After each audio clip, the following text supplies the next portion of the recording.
Hello students, how are you all. So students, हम हमारे last video lecture में cover कर चुके हैं chemical properties of carbon compounds. तो आज के वीडियो लेक्चर में हम एक और बहुत इंपॉर्टेंट टॉपिक डिस्कस करेंगे। तो मेन हेडिंग है यहाँ पर सम इम्पॉर्टेंट कार्बन कंपाउंड्स। सो यहाँ पर आपके एनसीईआरटी बुक में दो मेन कार्बन कंपाउंड्स को एक्सप्लेन किया गया है, इथेनॉल एंड इथेनोइक एसिड। आज हम डिस्कस करेंगे इथेनॉल और नेक्स्ट वीडियो लेक्चर में हम डिस्कस करेंगे एथेनोइक एसिड को। तो चलिए हम स्टार्ट करते हैं with that of ethanol. So ethanol का दूसरा नाम है यहाँ पर इथाइल अल्कोहल। इथेनॉल को इथाइल अल्कोहल के नाम से भी जाना जाता है। अब देखिए क्या है रीजन, क्या इसका स्ट्रक्चरल फॉर्मूला क्या है, यहाँ से समझते हैं। इथ मतलब टू कार्बन, तो यहाँ पे दो कार्बन हैं। एन मतलब कार्बन कार्बन सिंगल बॉन्ड है एंड ओल मतलब यहाँ पे OH ग्रुप अवेलेबल है। तो इसका स्ट्रक्चरल फॉर्मूला क्या बन जाता है, CH3 CH2 OH। तो इसका नाम है इथेनॉल। अब दूसरा नाम है इसका इथाइल अल्कोहल, कि इसे इथाइल अल्कोहल क्यों कहते हैं। तो देखिए मैंने आपको समझाया था होमोलोगस सीरीज में कि जब भी अल्केन से एक हाइड्रोजन को रिमूव कर दिया जाता है तो वो एल्काइल में बदल जाता है। अगर एल्केन से हम एक हाइड्रोजन रिमूव कर दें तो वो क्या बन जाता है, एल्काइल। जैसे मान लीजिए CH4 है विच इज मीथेन। अगर इसमें से हम एक हाइड्रोजन रिमूव कर दे तो क्या बचेगा हमारे पास, CH3-CH3। तो ये क्या बन जाएगा, मिथाइल। मीथेन से मिथाइल। इसी तरह से अगर हमारे पास इथेन हो दैट इज C2H6, ये क्या है हमारे पास, इथेन। अगर इथेन से हम एक हाइड्रोजन रिमूव करते हैं तो हमारे पास बचेगा डैश C2। एक हाइड्रोजन रिमूव किया है तो मतलब 6 है, तो कितने हाइड्रोजन बचेंगे, 5। तो C2H5 इस ग्रुप को हम क्या कहते हैं, इथाइल ग्रुप। अब आप यहाँ देखिए दैट हमारे पास क्या है, we are having 2 carbons, 1 carbon and the second carbon. तो यहाँ पे हमारे पास 2 कार्बन्स हैं। हाइड्रोजन्स कितने हैं, 1 2 3 4 एंड 5। तो ये सारा ग्रुप हमारे पास क्या बन गया, C2H5। तो इस ग्रुप को क्या कहा जा सकता है, द इथाइल ग्रुप। और इस OH के कारण क्या लगाया जाता है इसके साथ, अल्कोहल। तो ये इसका एक दूसरा नाम क्या बन जाता है, इथाइल अल्कोहल। तो ये चीज याद रखें, जो इथेनॉल है ये इसका IUPAC नेम है as per the international union of pure and applied chemistry. अब इसी तरह से अगर हम इसे कॉमनली एक नाम देना चाहें तो इस बेसिस पे हम इसे और क्या कह सकते हैं, इथाइल अल्कोहल। ये चीज का जरूर ख्याल रखें। तो अभी हम सबसे पहले डिस्कस करते हैं इसकी फिजिकल प्रॉपर्टीज। फिजिकल प्रॉपर्टीज देखिए क्या है, जो हमारे पास इथाइल अल्कोहल है या इथेनॉल कह लीजिए, ये एक कलरलेस लिक्विड है और जो इसकी स्मेल है, स्मेल बहुत ही प्लीजेंट है। So it is a colourless liquid having a pleasant smell. After that ये बॉईल करता है 351 केल्विन्स पे। Then it is miscible with water in all proportions, मतलब आप किसी भी प्रपोर्शन में ऐड कीजिए अल्कोहल को वाटर में, वो उसमें मिक्स हो जाएगा। मिसिबल मतलब कि ये पानी में मिसिबल होने का मतलब है it can mix up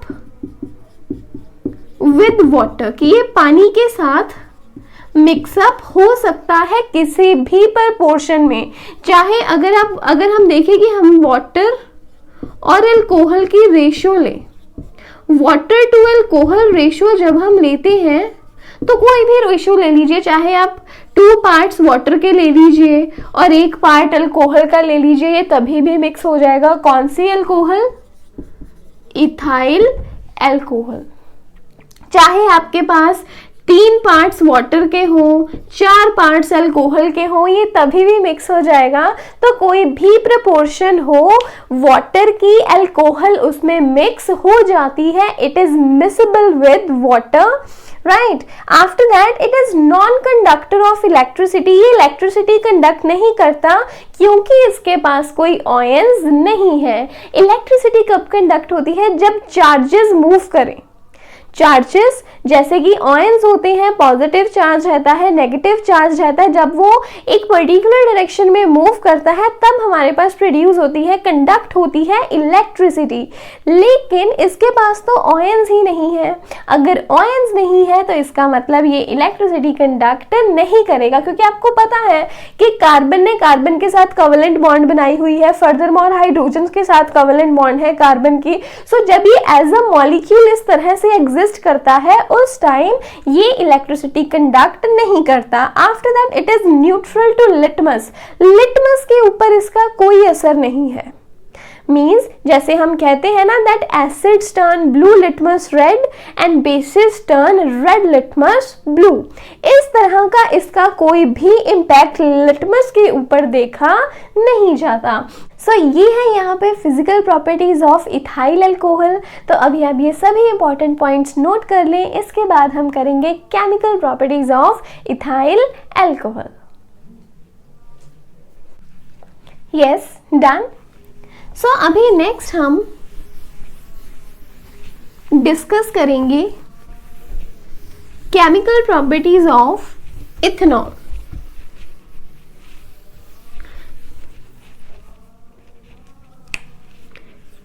chemical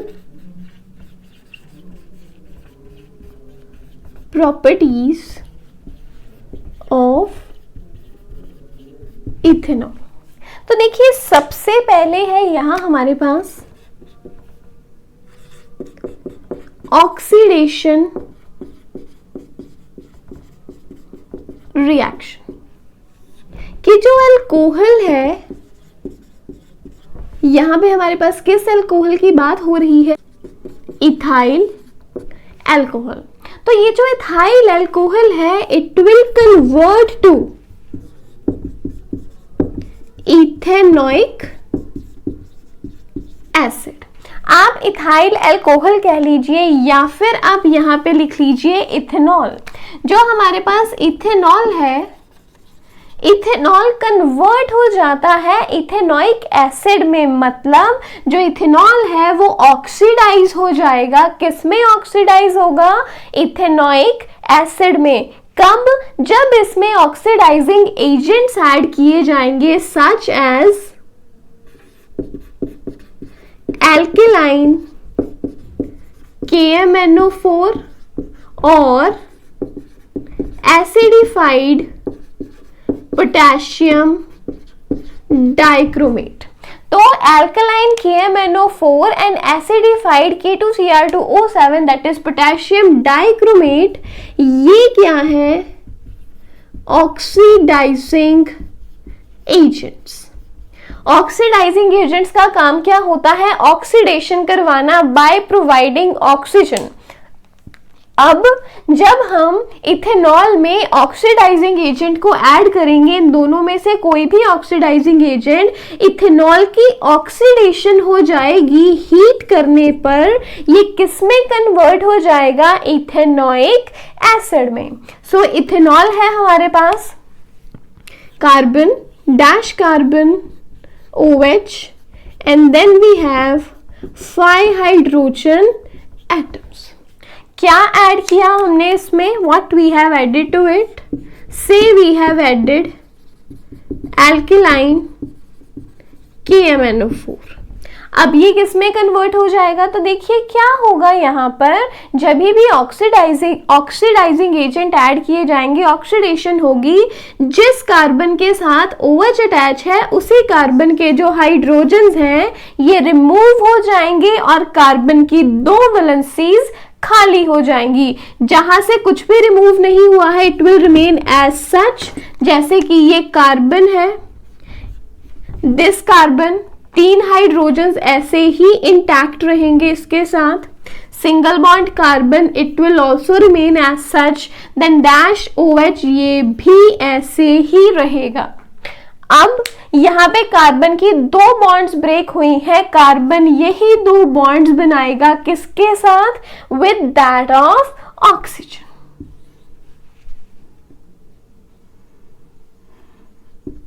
और ये हमारे पास जो इथेनॉल है ये कन्वर्ट हो जाता है इथेनॉइक एसिड में। This is what we call as the oxidation reaction. Oxidation reaction में यही होता है। सो यहाँ पे बस यही है कि जो इथेनॉल है वो कन्वर्ट हो जाता है इथेनॉइक एसिड में। तो देखिए, जब भी आप हायर क्लासेस में चले जाते हैं तो इन रिएक्शंस के पूरे मैकेनिज्म आपको बताए जाते हैं कि किस तरह से ये रिएक्शन हो रहा है। लेकिन अभी यहाँ पे स्टैंडर्ड 10 में आपके लिए बहुत ही जनरलाइज्ड से रिएक्शन है कि अगर आप ये ऐड करेंगे तो ये जो रिएक्टेंट है वो ये हमें फाइनली प्रोडक्ट देगा। तो यहाँ पे बहुत ही जनरलाइज्ड से रिएक्शंस है। तो हमेशा याद रखें, अगर इथेनॉल को कन्वर्ट करना है इथेनॉइक एसिड में तब हम क्या करेंगे, उसमें अल्कलाइन KMnO4 या एसिडिफाइड K2Cr2O7 ऐड करेंगे जो कि वर्क करते हैं एज ऑक्सीडाइजिंग एजेंट्स। तो सबसे पहले आप पहले इस रिएक्शन को नोट कर लें, देन इसके बाद हम दूसरा रिएक्शन करेंगे। Yes, next we have reaction with sodium. Reaction of ethanol, reaction of ethanol with sodium। तो देखिए, सोडियम के साथ इथेनॉल का रिएक्शन है और सोडियम एक बहुत ही रिएक्टिव एलिमेंट है। How would it react then? तो देखिए, हमारे पास है CH3 CH2 OH and that's ethanol। और इसमें हम क्या ऐड करेंगे? We are just going to add sodium। Sodium add कर रहे हैं। तो देखिए, अगर आप तो इस तरह से एक्सपैंड करके लिखना चाहते हैं पूरे स्ट्रक्चर को, आप एक्सपैंड करके लिख सकते हैं। लेकिन अगर आप इसको कॉन्ट्रैक्ट करना चाहते हैं तो कॉन्ट्रैक्ट भी कर सकते हैं। जैसे ये तीनों हाइड्रोजन्स को सेपरेटली शो करने की बजाय आप यहाँ पे सिंपली क्या लिख सकते हैं? CH3। इसी तरह से कार्बन के साथ 2 हाइड्रोजन्स हैं। Instead of writing like this you may simply write CH2।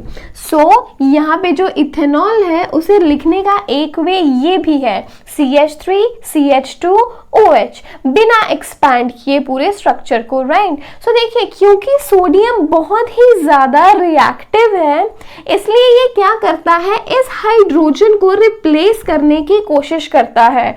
तो सोडियम हाइड्रोजन को इसकी प्लेस से निकालकर खुद यहाँ पे एडजस्ट होने की कोशिश करता है।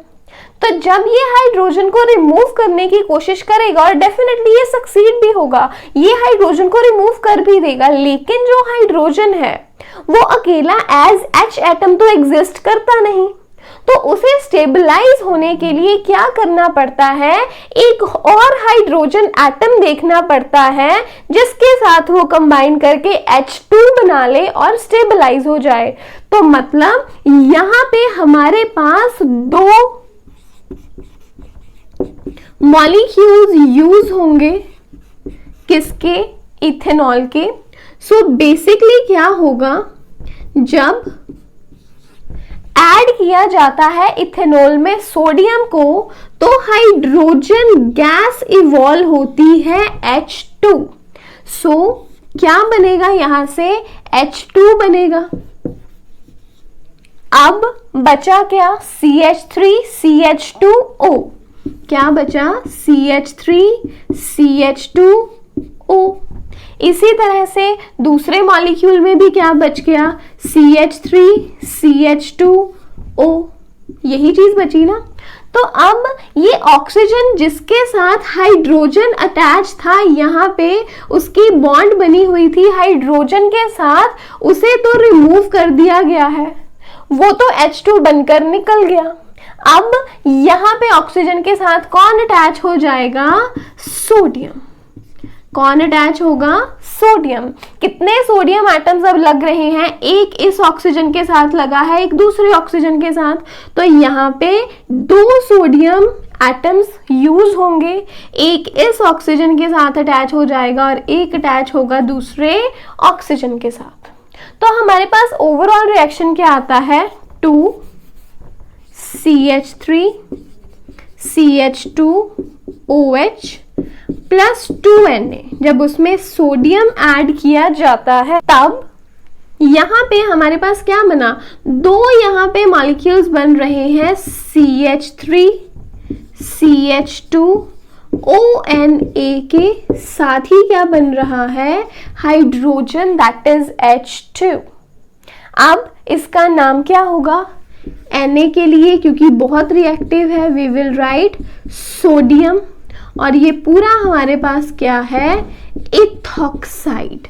तो हमारे पास क्या बन गया, सोडियम इथॉक्साइड। तो जो हमारे पास इथेनॉल है, इथेनॉल किस में कन्वर्ट हो गई है, सोडियम इथॉक्साइड में। कैसे कन्वर्ट हुई, जब इसमें ऐड किया जाता है सोडियम मेटल। क्योंकि सोडियम बहुत रिएक्टिव है, वो हाइड्रोजन को निकाल देता है यहाँ से, क्योंकि देखिए हाइड्रोजन भी क्या होता है, H पॉजिटिव ही होते हैं ना बेसिकली, Na भी पॉजिटिव होते हैं, तो वो चीज है यहाँ पे। तो यहाँ से हाइड्रोजन को रिमूव करके सोडियम अपने आप को एडजस्ट करना चाहता है ऑक्सीजन के साथ। तो ये चीज है यहाँ पे, ये है हमारा दूसरा reaction, reaction of ethanol with sodium.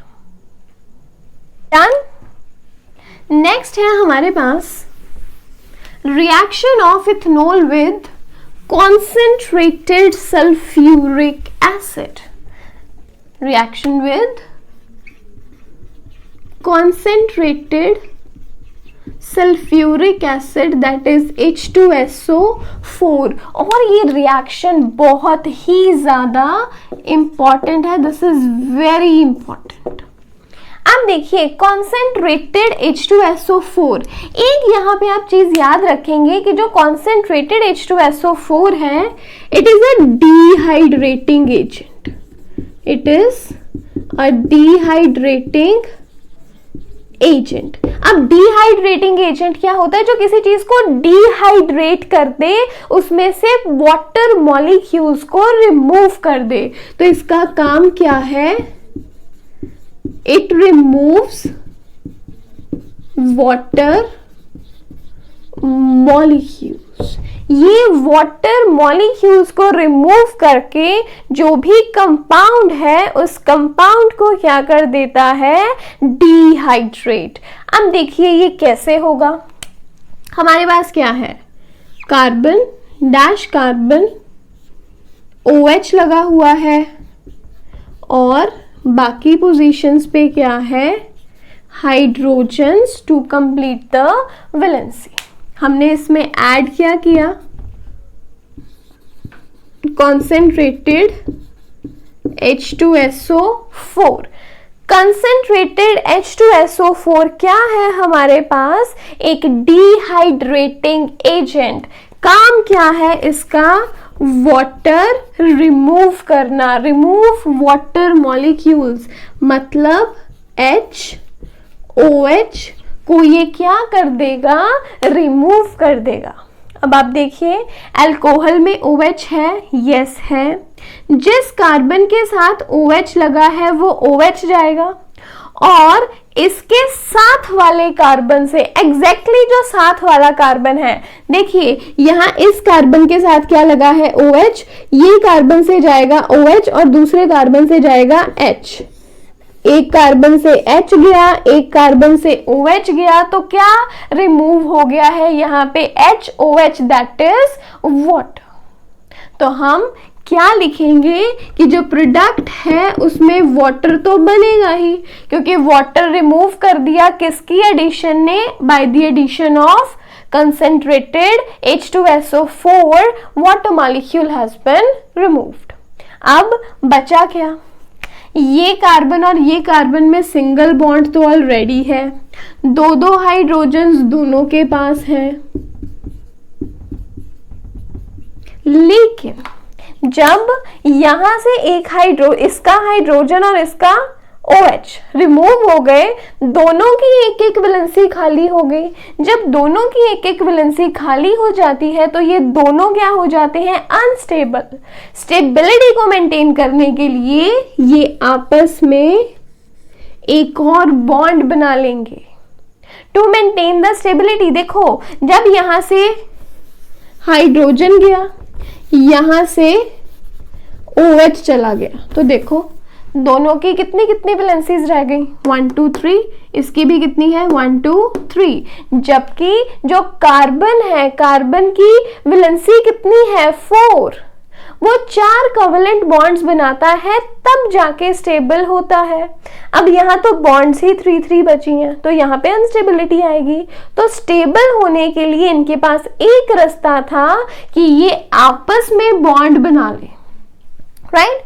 तो जब यहां से वाटर मॉलिक्यूल रिमूव हो जाता है तो ये आपस में बॉन्ड बना लेते हैं और यहाँ पे हमारे पास क्या बन गया, इथ। 2 कार्बन इथ, कार्बन कार्बन डबल बॉन्ड के लिए साथ क्या लगा देंगे, ENE, ईन। तो ये क्या बन गया, इथीन।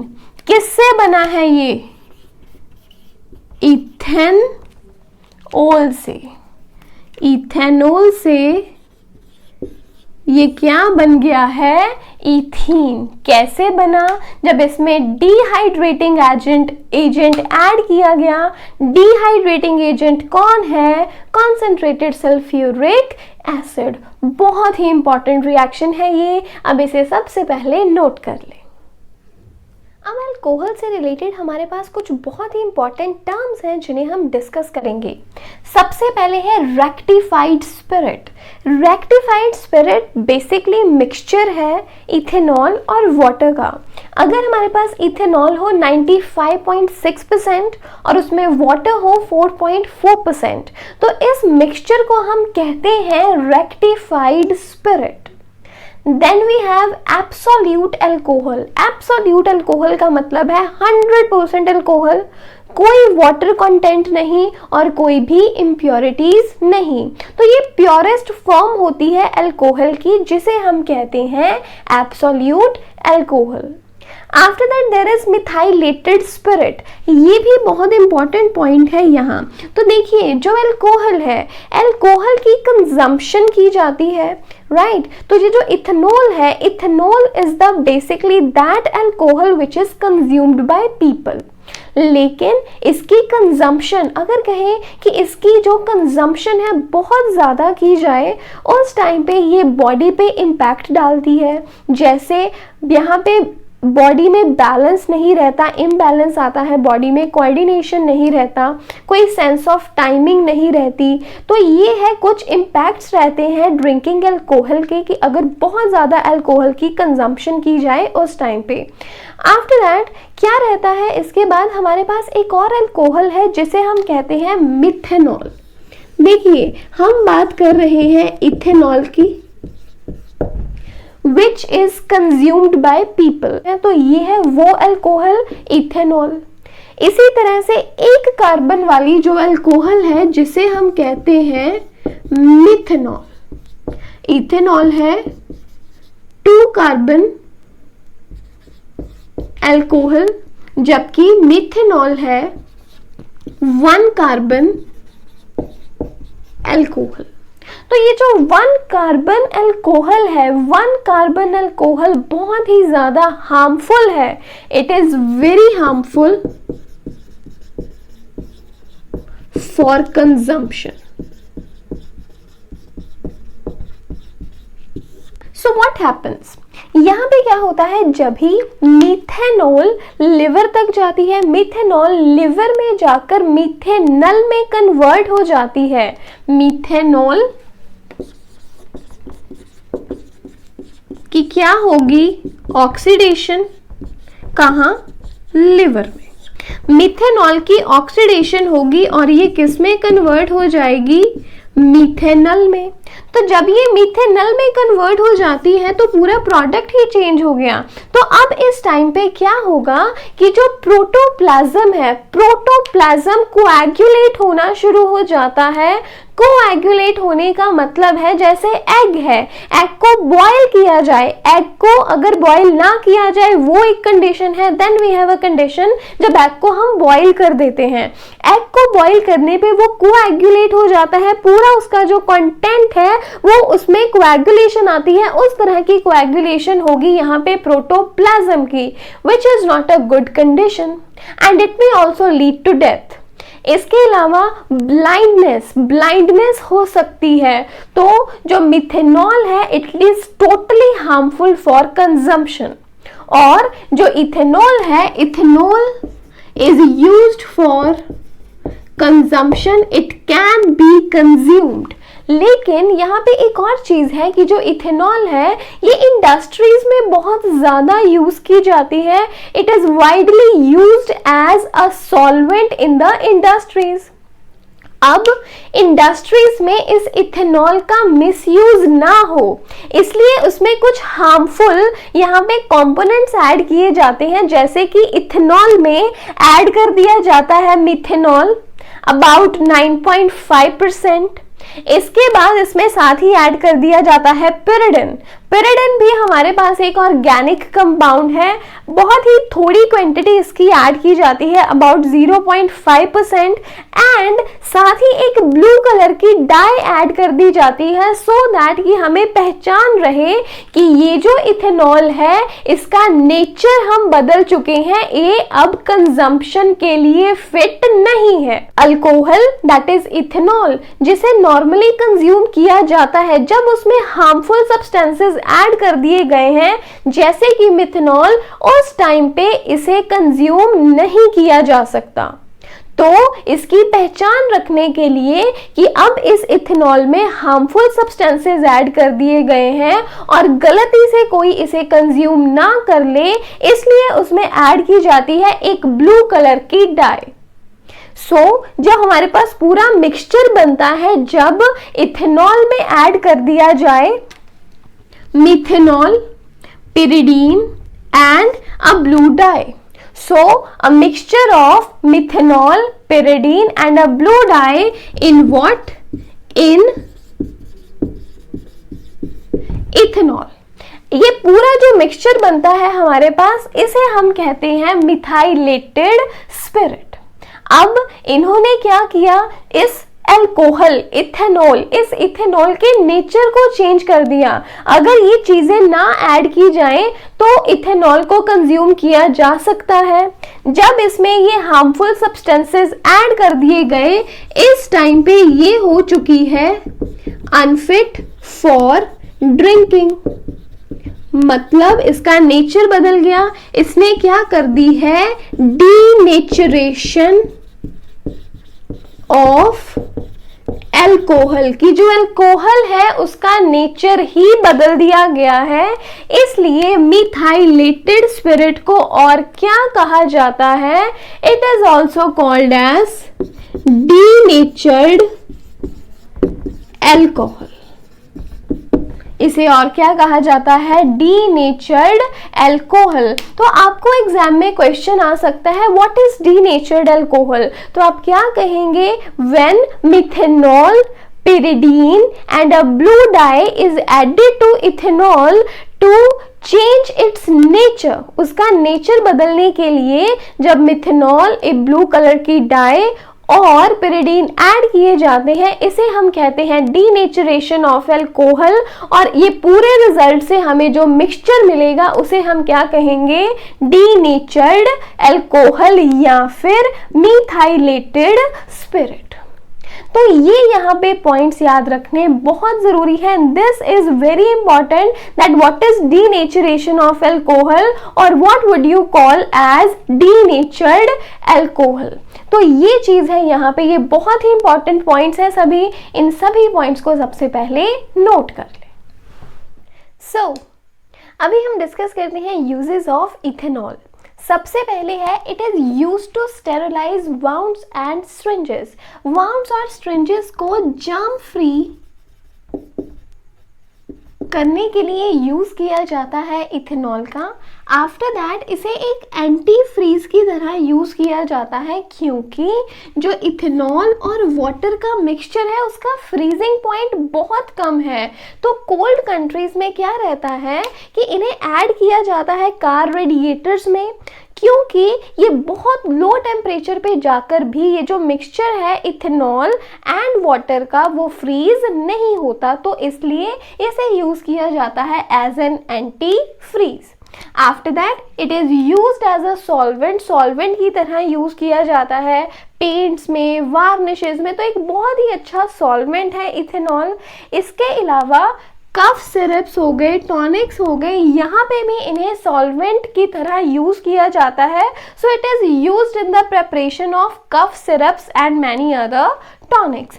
इसके बाद ये चीज़ बहुत इंपॉर्टेंट है that it is used to make tincture of iodine. Tincture of iodine क्या है? ये एक एंटीसेप्टिक है। तो इस एंटीसेप्टिक की प्रेपरेशन के लिए भी हम क्या यूज़ करते हैं?